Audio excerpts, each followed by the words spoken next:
Welcome to Evan's Legacy Financial Podcast. You know, there's a moment when staying costs more than leaving. Most people feel and stay and keep an exit. Burning the ships isn't about courage. It's about removing retreat so that forward is the only option. These conversations aren't about outcomes. They're about decisions that make going back impossible. This is Burn the Ships.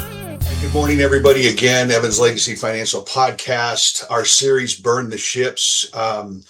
I'm bringing back David Foxx. David, welcome. Thank you for coming in this morning. Absolutely. Thanks for having me.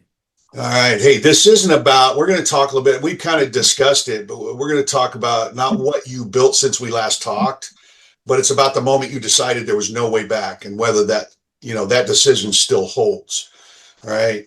So, first off, looking back, what was the hardest thing for you to let go of when you committed fully? The hardest thing really is having like steady, paycheck, right? Because when you're moving careers, kind of thing, like you're used to something, and usually you're comfortable in that environment, and you just end up showing up, and you end up collecting a paycheck, kind of stuff for the work that you're doing. But really, it boils down to like you're working a position that's being paid. You as an individual is not actually being paid. Right. So they pay the position and not you. So the value that I was bringing was way outpacing what I was actually earning. So I knew that I was really time poor at that point in life, to where all of my time was just spent building someone else's empire, building someone else's foundation and family structure and business. And like I was building a lot of their continuity and none of my own. So I needed to make a change right quick. I wanted to be time wealthy, so I wasn't missing the life that I was living. Because let's face it, like working for 40 hours a week, 40 years, and trying to retire on 40% of what you made, that's impossible. Like that model just doesn't work, even though they've been preaching that for years. Right now, it's more like work 60 hours a week, right, for 60 years, and hopefully you can retire on 60% of tax rate, right? So knowing really about finances, and I was really kind of drawn that direction. It was a natural move for me.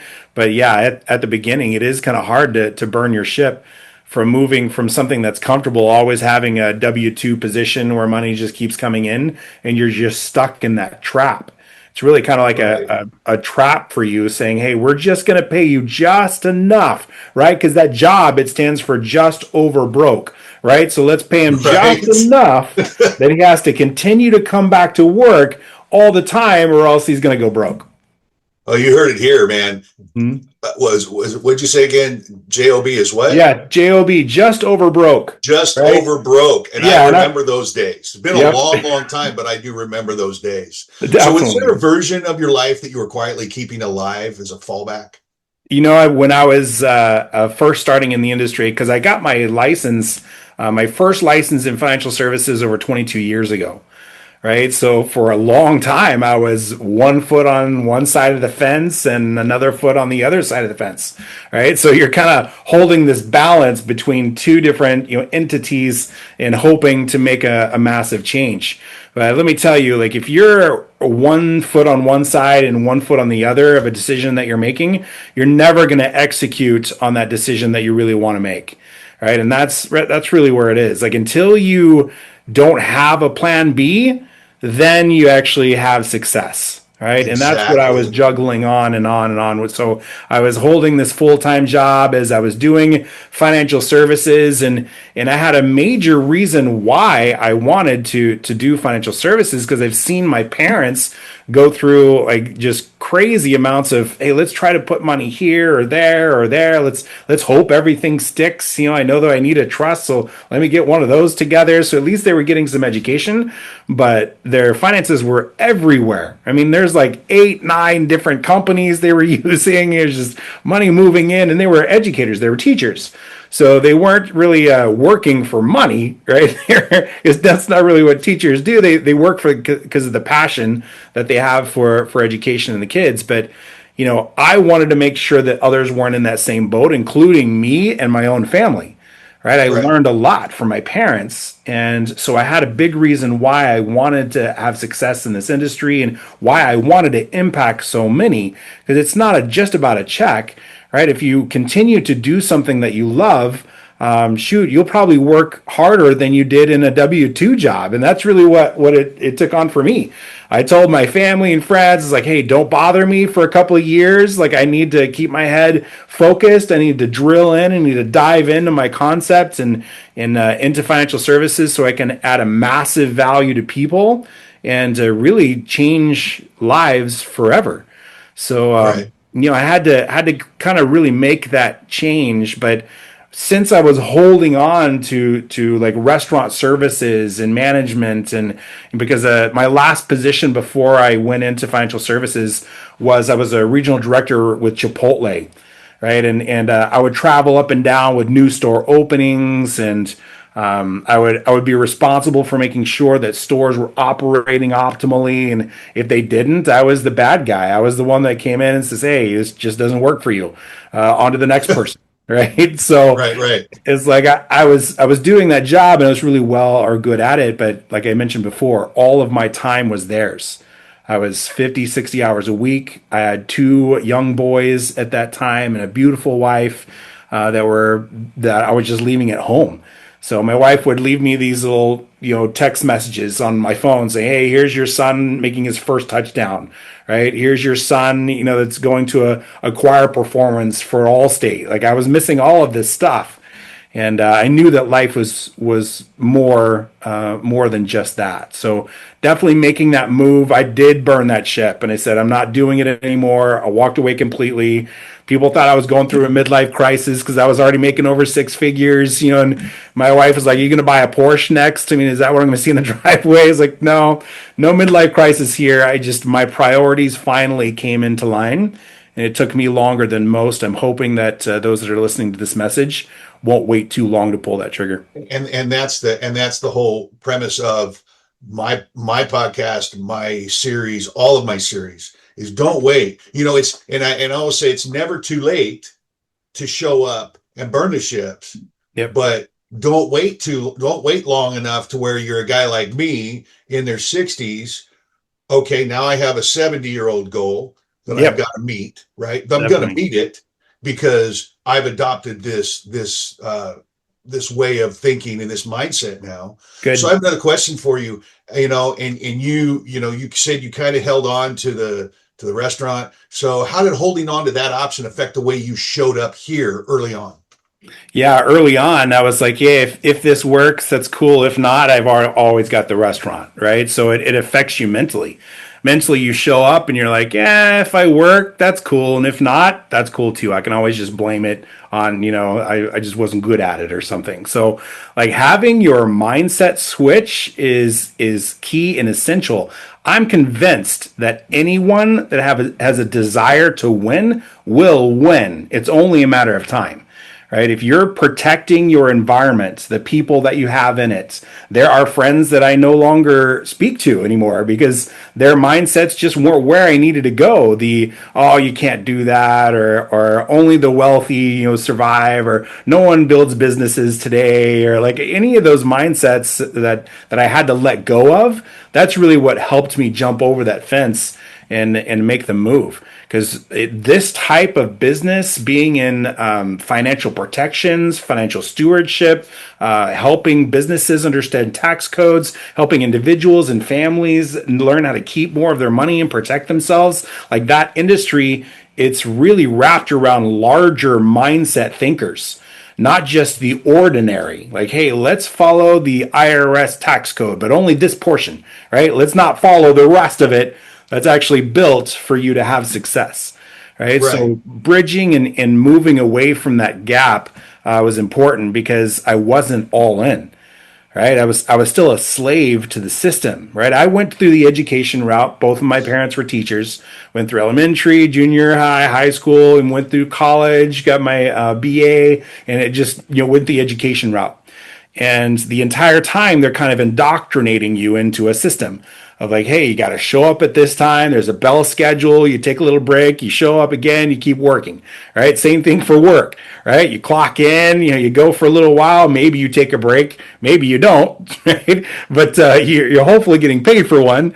But you work the entire day, and then when the clock strikes 5, boom, you're out. And you show up the next day and do the same thing. You're stuck in this mindset. It's like a captivity. It's almost like having a slave owner or master, if you will, of saying, hey, this is what you will do. Your life will look like this because you'll never make more than this. Like that's it. No control. And that's the history of this mindset, is when Cortez came and it said, you're never going to do it. Mm-hmm. You're going to stay right here and you're going to lose this war. And you're going to go back. It's just like us telling ourselves, and I'm not going to go do that because I'm not set out for it. And I've got a guaranteed thing. I have a friend right now is saying, you know what? I just want to punch a clock. Right. All I want to do. I just want to punch a clock. I don't want to. And this guy I see him up on one of our stages or up on one of our platforms, telling this to people because that's where that's how driven he is. But Yep. He just wants to sit. And so this message is for people like that. Definitely. Definitely. And you know what, even to tie into something that's like really top of market right now, everybody's kind of talking about Grammys, what happened with Billie Eilish or Irish and kind of what she said, about living on stolen land, right? So like they keep talking whether you believe one way or the other, and it's funny because now she's in the news because the tribe that her house is on is actually not hers. It belongs actually to the tribe that's in the LA basin. But the thing is, like, you yourself have to decide if you're on stolen land or not. Are you working so hard to make sure the person who owns you and your time, to make sure their life is amazing? Or are you being the owner of your land and your house and your future by deciding to go into business to make a change for people, solve really large problems, and have an industry that will allow you to do this? And I happen to find the industry that had the lowest cost of admission.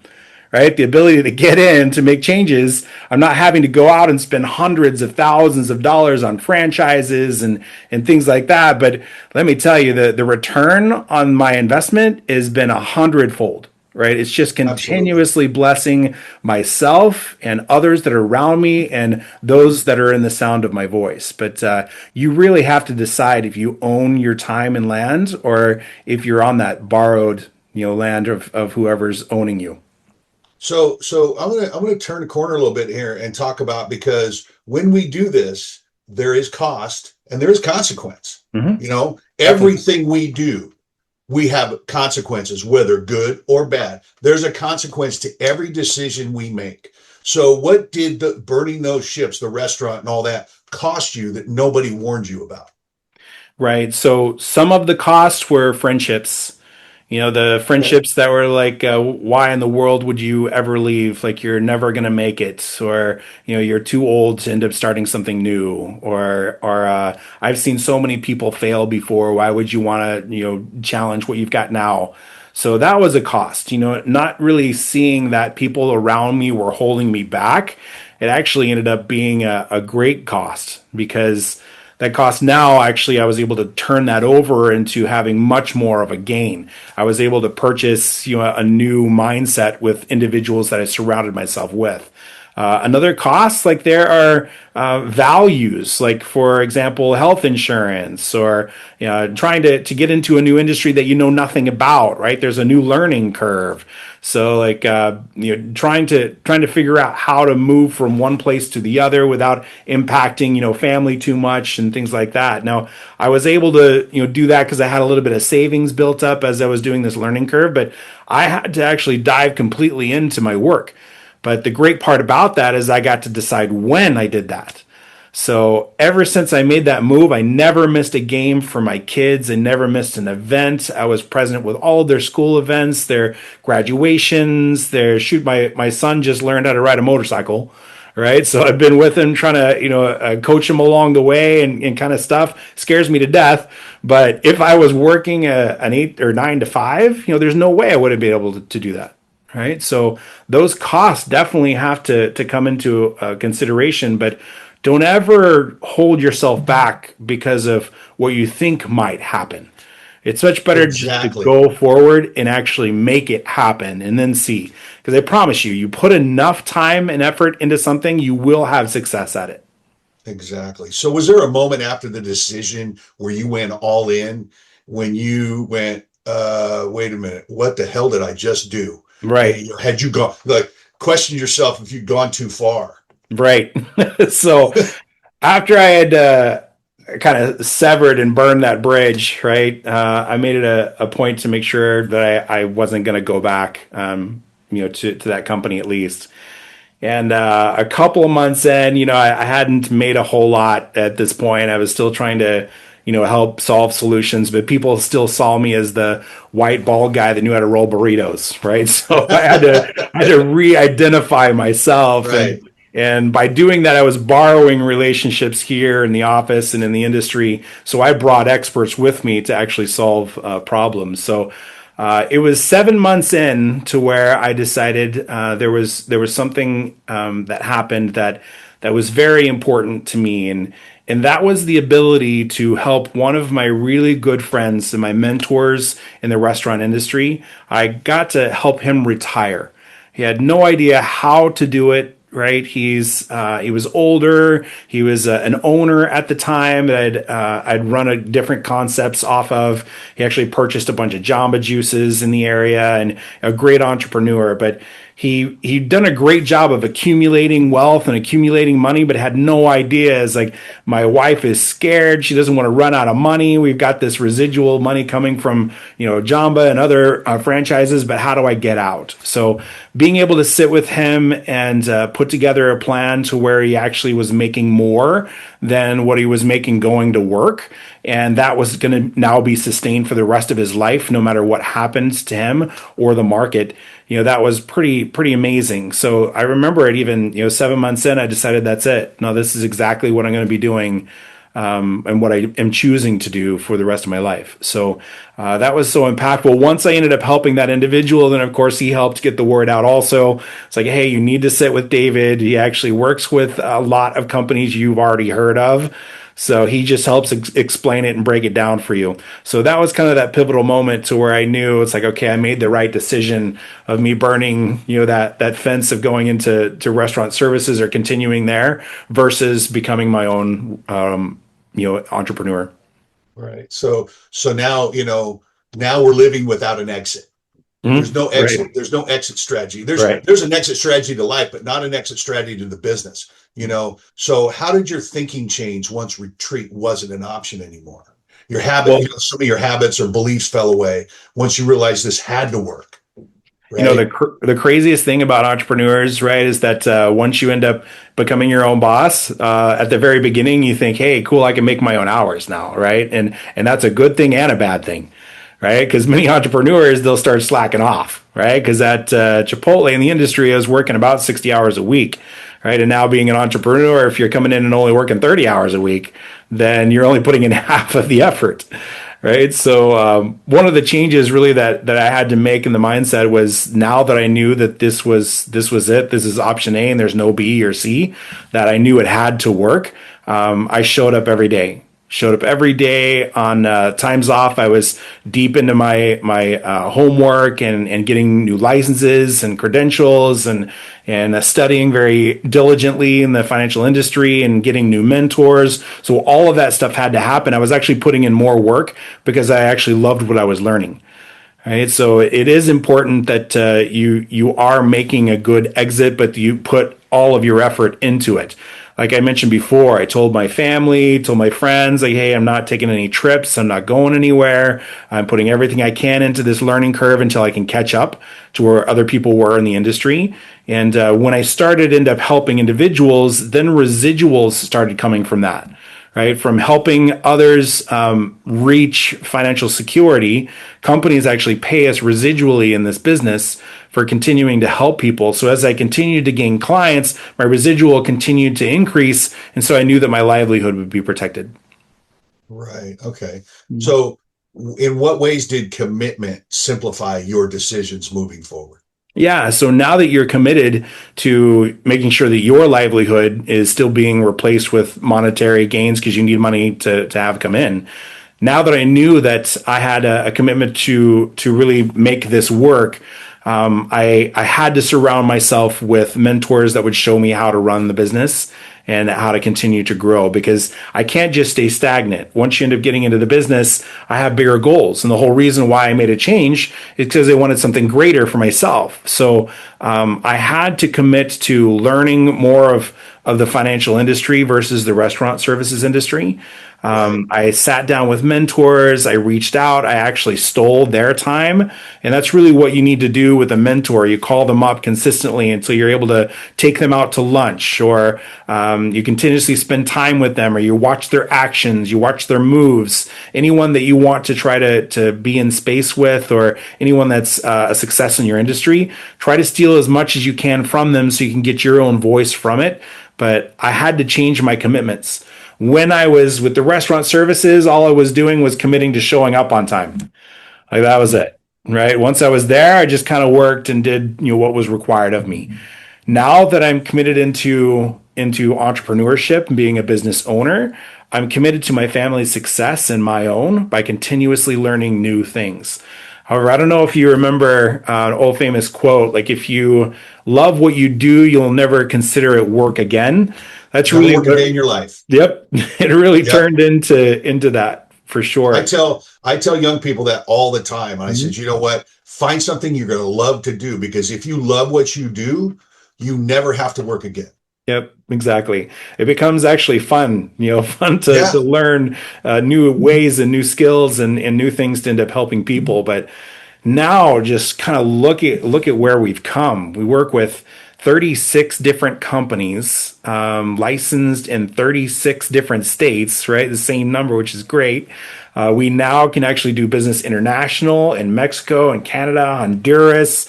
We've done business. Hopefully, we'll be in Europe, by the end of the year. But having those relationships with all these companies and all of these abilities or different things to kind of pull out of your tool belt to help people just makes me stronger, and the people that I'm speaking to help solve their problems more efficiently. So it's pretty amazing to see where we are now. But when we were first doing it, it was scary. That's for Oh sure. yeah. But Well, there's that there's a for entrepreneurship, there's that quiet lie of all in, you yeah. know. So where talk about some honesty and self-awareness here. Mm. Where do you see people convincing themselves they're committed when they're really not? And I think everybody has it in them. Like I mentioned before, everyone has the ability to accomplish something, but it really does come down to a plan that you can do for yourself, something that you believe in and can commit to, right? So you're already committed to helping someone else build their dream, right? So that W-2 employee is already committed. They already know, okay, I'm going to be working all these days. I can only have so many days off per year, kind of stuff. I have to call to even get approval for the time that I want off. I mean, that's pretty committed, right? But someone that wants to really have their own time freedom, that commitment is different. I mean, it's not any different level of commitment. It's just now you're committed to make sure that your success is driven by your efforts, right? You're just changing your work ethic. Because think about it.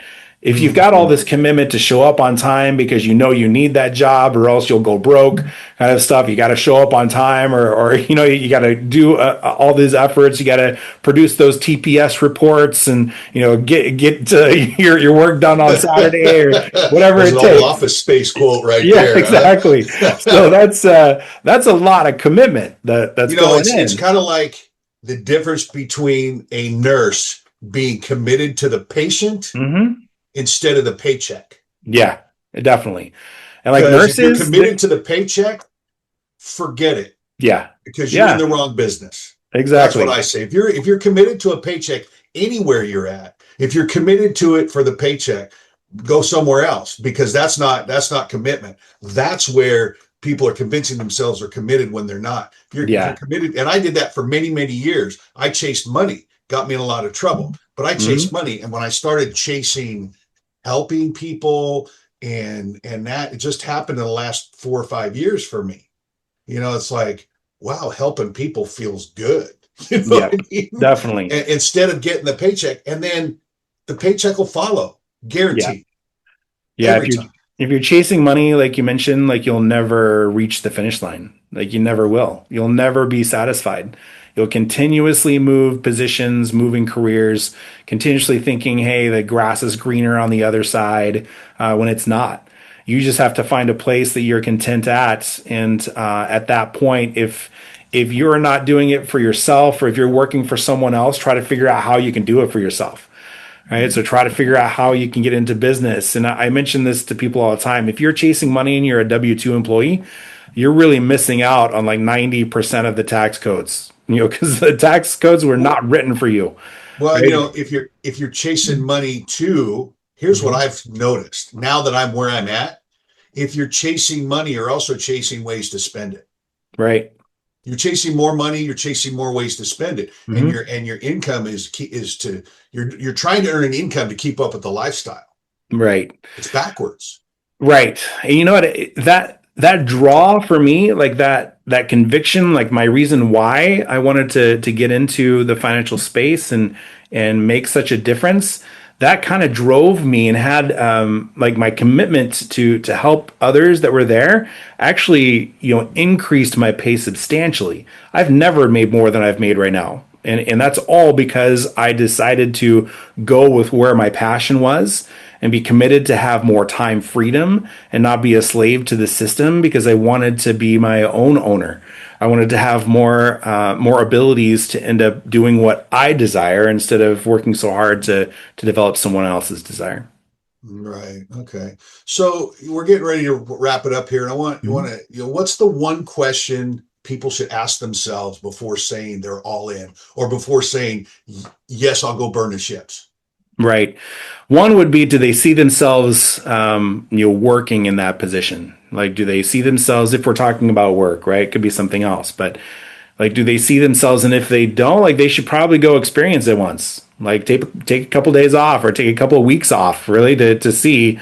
It's like, hey, is this something that I can see myself doing in the long run? Now, don't take your success in that ability or in that skill or in that business to really determine, because sometimes it takes a while to be successful in an industry. But once you reach that, if you're happy with what you're doing, you're substantially going to be in a better life. That's for sure. But that one question for me would be, if you see yourself in happiness in that position, and it can eventually handle your lifestyle, costs and concerns, then definitely it's time to pull a trigger. But if your current job, you don't see you getting any better at it, or maybe you're feeling like, man, this is already a burden, and you're still really young, just think, are you going to be able to keep up with that for the next 20 years or 30 years? Like, just, that's really a great question to complement the other.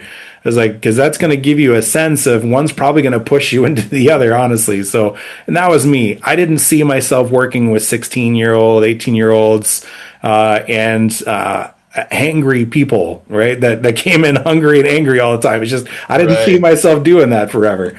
So that really helped me kind of make the change as well. So I guess there really isn't one question, but one is, do you see yourself, or could you see yourself in the industry that you're wanting to go into? And two, do you think that where you currently are at, you can continue to do that for the next 20 or 30 years? Right. So if someone's listening here today had to name the one ship they're afraid to burn, what would you want them to consider before making or avoiding that decision? Man, so that's a great question. I think each individual person is going to be a little bit different on that one, right? And for me, like, I still had to make sure livelihood was coming in for my family. It was not the main, or I guess it was the main money earner in the family. We come from a two income household, but we couldn't survive on one of those. And I've got two boys that I'm responsible for as well.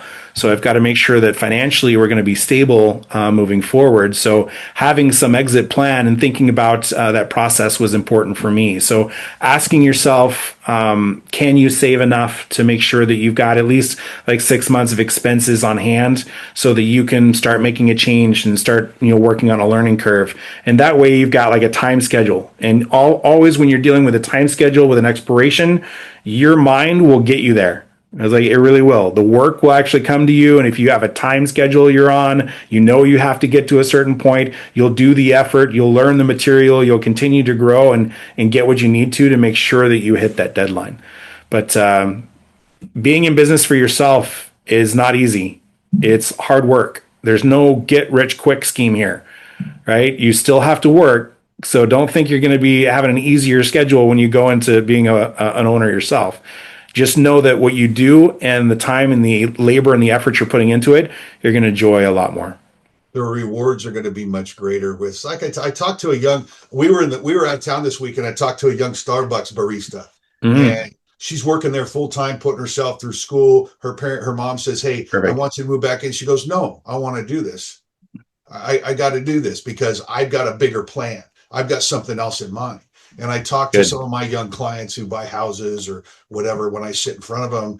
And, I want to encourage somebody to look at your budget, look what you're spending, because you talked about saving 6 months worth of, and people look at you, you're crazy. Right. You know what? You can do it. You can. On my website, evanslegacyfinancial.com, there's a list of calculators there. There's a cash flow calculator in there. If you're honest about what you're doing and you put your finances and your expenditures in there, it will tell you what you should have left over every month. And I want you to look at that because that's how you save. Then you find out where you're leaking money. That's the bottom line here to this question. Find out where you're leaking money. And if you can do it, I sat with a young couple. They're sitting on $2,300 a month, but I don't know where it's going. Yeah. People will be shocked, Jake, about where money is how leaking. Much money you can actually save. Yep. If you just put your absolute necessary expenses into this functional calculator. And that's priorities, right? Priorities. Setting your priorities to reach your goal. That's for sure. You can be amazed on what you can accomplish with what you're making if you go back and actually take a deep dive into your into what's leaving every month. And it's good to do an audit. We do audits at work a lot, but in normal jobs, but very few people actually audit their own personal business, which is their savings account, their checking accounts. So make sure you know where money's going. Your calculators are really good, Jake. I've been to the website for sure. So you guys should go and visit. There's a lot that's on there. And in our office here at GFI on Shaw, we have the ability to give anybody listening, reach out to me. We give the ability to have a free financial review, a personal financial review, to find out what's going on. Look at that calculator, sit in front of us and look at real-time numbers, real-world numbers that are yours, not somebody else's, not just pulled out of the air saying, look what this could look like. This is what it looks like in reality. Definitely. So my last question before we close, and this is for the audience: what ships are you still protecting that no longer serve you? So David, thank you again for coming in, man. This has been great. As usual, you're always a great guest, and I appreciate you having you on again. Everybody have a great and wonderful day. Jake, thank you. Thanks for tuning into the Evans Legacy Financial Podcast. If you got value from today's episode, share it with someone who needs to hear it. Don't forget to subscribe and follow us for more real conversations that move the needle in life and business. Until next time, keep building, keep growing, and never stop chasing what matters.